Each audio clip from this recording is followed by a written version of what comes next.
All right, welcome everyone to the Vault Web Show, and I'm here with Sarah Masci. So, hi, welcome, Sarah. Hey, Mike. Thanks for having me. No problem. Thanks for being here. So, I am excited to be here today with you because we're trying to do with the Vault Web Show here is we want to showcase Member Vault users and have them tell their stories about wins and successes and how they have stuff set up. And you popped on our radar. You've been a Member Vault user for a while, and you've been tweaking in there. It's like your little laboratory. And so that's been really fun. And recently, you posted in our Facebook group that you had a really big win with running your challenge in there. So I wanted to talk about that. That's why I wanted to bring you on here. And your guest 001. So hopefully we're doing this right. We'll see. So first of all, Sarah. Yeah, so first, I'd love for you to introduce yourself and tell us, what you do. Because one of the questions we always get is, well, is Member Vault right for me? I'm not just selling courses, right? And I think that's one of the reasons that we built Member Vault the way we did is to allow that flexibility. So I'd love to hear just in general, what do you do?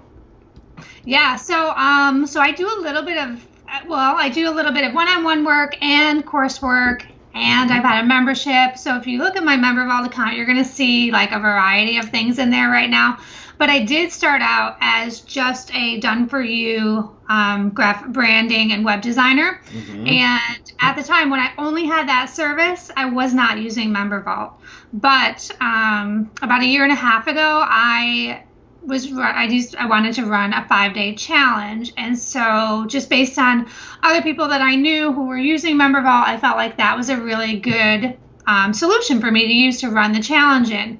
So I signed up, did the 5-day challenge, and then it was great. And I've ran more of them since, and we can talk about that a little bit in more detail. But ever since running the challenge, I've gone on to now I have my done-for-you design service. I have a whole online portal inside of Member Vault for my one-on-one clients to get all the information that they need when they sign up for my one-day design intensive, which is the only done-for-you service that I currently offer.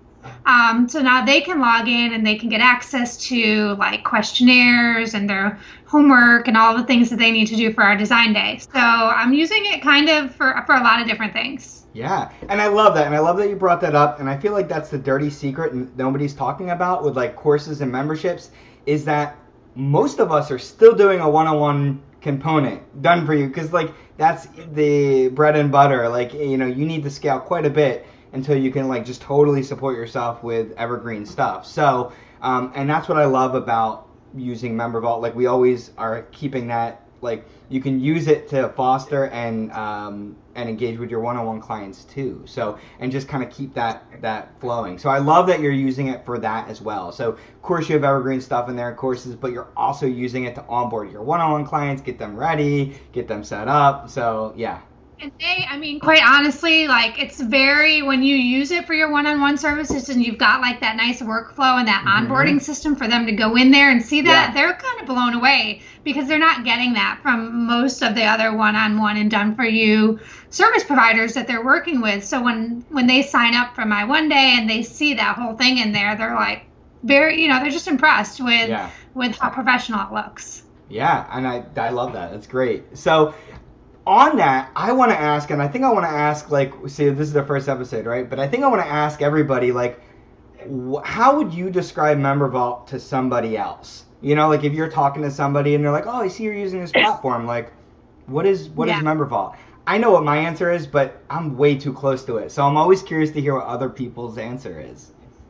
So I kind of think as Member Vault as this living and breathing ecosystem of all of the different things that I offer to my students, to my clients, for people who are just learning about who I am and what I offer. It's this, it's this ever-evolving ecosystem, I feel for me. And it's fun. I keep going in there and changing things and adding things and making things invisible. And I don't know, it's just kind of this fun playground for me that I can really use to kind of control my income and where my business is going. I love it. Ecosystem and playground. Totally going to steal some of that. So But I do love that. I do love that. It can be, I always call it like your like workshop or like your, like the little lab where you can kind of test stuff out. And because most small businesses are constantly pivoting and a little bit here and there and testing stuff out. And so it's nice to be able to kind of do that. So I love that description of that too. So what other platforms like have you used in the past and are you still using with MemberVault? So like email service or like course platforms or anything like that? So yeah, I have my WordPress site, which is my main site that just kind of is my, my front facing where people typically find me first. And then I've got a few landing pages. My sales pages are on WordPress because I'm a designer. I like to have complete control over how my pages look, and I like them to be, look a certain way. But everything feeds into MemberVault. So once anybody signs up, they sign up through either MemberVault or I have ThriveCart for a checkout page. And then I use ActiveCampaign for my email. Yeah. And I use Acuity for my scheduling. So those are kind of all my tools, and they all, again, kind of work together to take people through kind of that workflow. I love it. That's a really good, and those are good tools, obviously, that and they're very popular to use like with MemberVault too. So I think that's another good thing to kind of mention is you can use like ThriveCart or you can use some other cart system and alongside of MemberVault. You can still use MemberVault for this stuff and use that. So it's really cool. So real quick, I don't know if you're going to be able to see this, but I am sharing your screen for your Binge and Buy marketplace, right? So I'm just like looking at it, and it's so good.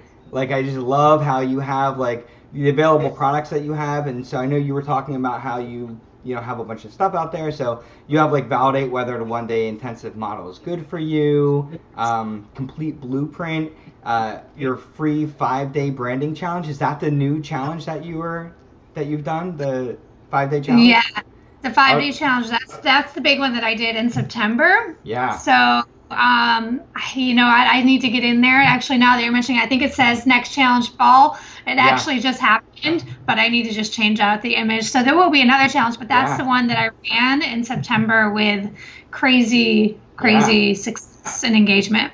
I love that. And what I want to do now is pop over to, so first of all, tell us what the challenge was about, right? So like what was the 5-day challenge? And I love that length of challenge too. 5-day, that seems to be a good number there. Yeah. So it was a Monday through Friday challenge, and it was basically for early stage entrepreneurs or entrepreneurs who've been in business for a while, but maybe were confused about their branding. And I take them through 5 days of creating their mood board, which is what they use to kind of cast the vision for what they want their brand to look and feel like. So it's not really creating your brand, but it's really getting clarity on what your brand is going to look like, feel like, sound like, when you do finally bring it to life through, your core brand design or your core brand identity. Yeah, I love it. And so what you said in our collaborative was and it was really cool to see that graph. And so I want to pop over to your admin real quick so we can take a look at that, right? So you were saying that you just had this like really big spike of engagement. So how did you get people in there, first of all? Did you do like a big launch? Or this was a live challenge, right?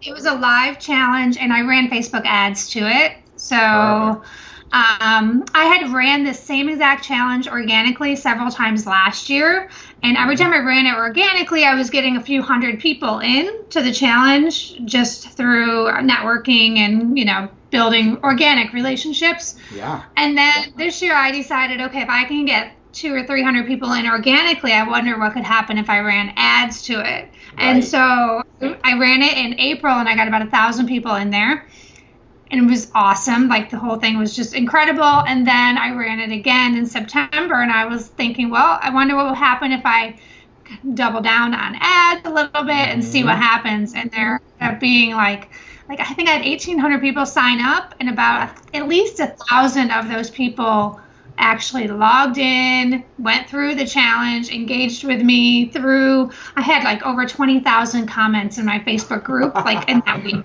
Yeah. Well, and Yeah, you have like well over 8,000 answers in your member vault as well. So so you were asking questions in your member vault, and clearly people were engaging with it. And what I'm showing right now is the back end of like your EP, your chart. And so what I did is I have it from September 1st till now. And so it's very obvious on the graph where your challenge started, like when you really started ramping this up. And so we see like here is like, you had like a moderate like little, baseline of engagement, and then that challenge happened and your engagement spiked up, right? And of course it's always going to spike up during the actual thing. But what I find the most interesting is afterwards, after the 5 days, you're still up. Like there's still peaks, and it's still, even your baseline is higher. And so those of you who don't know, this engagement is basically anytime a user, anytime one of your people like does something in your account, they earn 1 EP. And this is kind of our one number gauge of like how engaged like people are with your account. And what's really cool about that is it gives us a lot of information about the health of like your account, like you said, that organic ecosystem, right? This is a great measuring tool of how healthy that ecosystem is. And so I love seeing that, because you've done this event, like you spiked people up in there, and now it's gone down a little bit, but you're still engaging with people. And so people are still looking at stuff. And I see too here, you have 140 hot leads. Right? So these are like people that are looking at your other products over and over and over again. So we have people that in the last month have looked at like some of your products 11 times, which is just crazy, right? So these are people that are clearly interested. And what I love is that they're able to see all the other things you offer. Sure, they signed up for this free challenge, they've come in, they've engaged, they know about you, they know about your brand, but they also know all the things that you do. And you're able to see who's interested in that. And so I'm curious too, like what feedback did you get from your users? Because I think one of the things that some of our users worry about is like, is this going to be confusing to have my challenge in here with all my other products? Like it seems too easy, it seems too obvious, or it seems like it's not going to work. And so I'm curious, like, what was your feedback that you got from your audience, from your people? Well, the one thing that everybody loved more than anything was the one-click login, because I made sure. So my challenge basically was delivered. So they opted in, they got on my email list, and they went into an automation sequence with an active campaign. And every day for the 5 days, they got an email, but there was no challenge content in the email. All it was, hey, welcome, it's day 1 of the challenge. Today we're going to learn blah, blah, blah, blah, blah. Click here to watch today's lesson or read today's lesson, whatever it was. And there was a one-click login. And so I was hesitant last year to put my challenge in Member Vault as opposed to just sending it through email, because that's what I had done before that. And I was like, I don't want people to have to take that next step. I don't want them to have to click and go log in. But then with one click, like they just click, they log in, they see everything right there. I got great feedback about the one-click login. People loved how professional it looked. I had no tech difficulties with the actual Member Vault piece itself. I had tech problems with other software, but not Member Vault. I was surprised this time to see so many people actually logging in every single day and not tapering off like like sometimes people do. Yeah, and every challenge has a taper off, right? So like any kind of progressive challenge has a taper off, and yours does too. And what's cool is that you can see it, but it's really like linear. So like if I'm looking at like your engagement per lesson, and again, this is what's so cool about doing a challenge like this in Member Vault, is you're able to like Monday morning quarterback this thing to see how it went, right? And again, this is just a really healthy, you did a great job keeping people engaged in the process. You're always going to people always start out strong and then kind of taper off. I just did a live course and I ghosted by the end of it. So I mean, it just happens, but it's really linear. And so this is a really healthy like engagement graph of this challenge, right? And so it's really, and what you want to look out for is like if everyone started on day 1 and then by day 2 it went flatline, you know what I mean? Like, okay, there's a problem, and you're not getting, you're not keeping people engaged, or if there's any kind of like big jolt in that, and we're not seeing that here, which is really, really cool. So you did a great job with the challenge and getting people engaged too, which is really, really cool.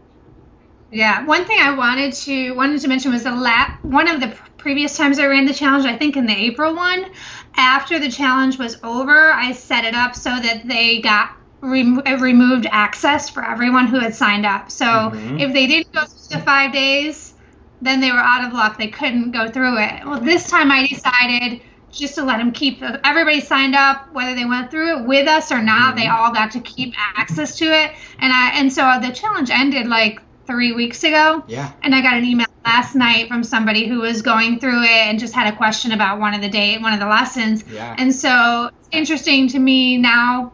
People still have access to it, and they can continuously go through it, and they keep having reasons to come back into my member vault. Yep. And not like it's over and they never come back and look at my stuff again. Right. And that is great. I love that you said that. I know that's one of the things that Erin always talks about too, is continuing the conversation. So it's that conversational selling type of thing. So this isn't like launch spam until you unsubscribe or buy. This is a lot more of a, hey, let's keep this conversation going. And I love that, again, you can stop new people from signing up for this challenge, but people that have access to it can still go through it, right? And they're still getting reminded of all those things that you're doing, because we see with all those hot leads and stuff like that you have in there is that people are checking your stuff out. And we've done one of your design days too, and it was awesome. So like, just getting more eyeballs on that stuff is just incredible. So I absolutely love that. Great. Well, so we're going to share the link to this to your account. You can't do the 5-day challenge again. When does the challenge open again? Not until next year. Okay. But people want to get on the wait list. They can still sign up for the wait list, and there'll be a live challenge sometime next spring, but I think I'm going to be opening it up evergreen so people can go through it whenever they sign up. So if they get on the wait list now, they'll be able to go through it as soon as I kind of unlock it on that evergreen format, which is going to be hopefully in the next month or so. Yeah, and you just have tons of really, like, your account looks great. It's a great example of what's possible, but there's also a lot of great content in there too. And of course, if you're ever, looking for like a designer, like, and you have like kind of a handful of things that you want to get done, book you for a day was really cool. You've even helped people design some of their member vault accounts too, which is a really great use of that kind of thing as well. So great. Well, in closing, here's what I want to ask you. So somebody just getting started with member vault, or maybe they had a member vault account for a while, but it's kind of like stalled out. What would be your tip for them? Like, what's a tip that you could give somebody that's just starting out with member vault or getting back into it? Yeah, so the biggest thing that I end up helping my clients with, a lot of my clients are doing WordPress websites with member vault, and I always say, even if you don't have your course or anything ready to sell, throw up a landing page or a wait list or something. You can create like a super simple wait list in member vault to start collecting emails in there and getting people on your account and seeing what's coming, and then you've got their email, and then when you are ready with your course or whatever it is, you've already kind of got them in there, and you can more easily share it with them. I love that, and that is something, I'm so glad that you said that, because like, I feel like I'm annoying people half the time. Erin and I are always talking about, like, just get people in your account, like, it's and that's why we push the EP, the engagement points thing so much, because people in your account clicking around is how this stuff happens, right? Like, that's how the magic happens. And so, yeah, we always want to, like, that is the secret sauce right there, and it's really easy, right? So just get something up there, get people in, then they have a login, they know where to go for this stuff. And like you said before too, there's a one-click login, which is, basically, for anyone that doesn't know, it's just if somebody signs up for a challenge or does something like that, like behind the scenes, we can create an account for them in member vault, and you can send them a link, so they just click right on the link and they log right in. So there's no friction to getting into that challenge and getting into your member vault. So I love that. Sarah, thanks so much for being on today, and you are guest number 1 on our web show, so thank you so much. Thanks, Mike. It was fun. I appreciate it. Okay.